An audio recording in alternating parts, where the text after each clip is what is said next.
New Zealand نے اس پہاڑ کو ایک زندہ انسان کیوں قرار دیا؟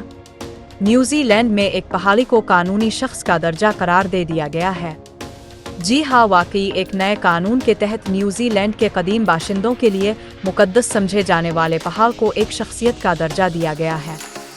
ترانکی نامی پہاڑ کو اب ترنکی مونگا کے نام سے جانا جاتا ہے۔ یہ پہاڑ نارتھ آئی لینڈ میں واقع ہے اور 2518 میٹر بلند ہے، جبکہ سیاحت، ہائیکنگ اور برف باری سے جڑے کھیلوں کے لیے بھی مقبول ہے۔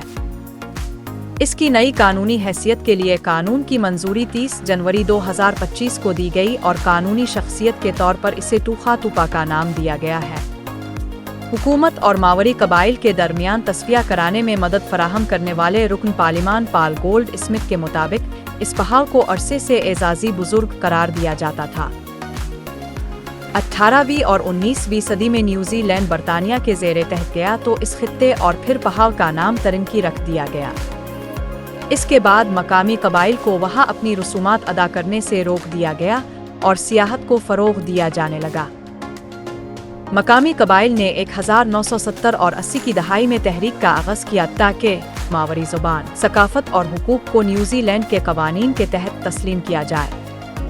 اب اس پہاڑ کو ایک زندہ فرد کا درجہ دے دیا گیا ہے اور یہ پہلی جگہ نہیں جسے یہ درجہ دیا گیا ہے۔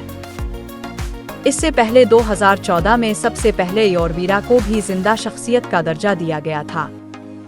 اس کے بعد 2017 میں دریائے وانگانوئی کو انسان قرار دیا گیا۔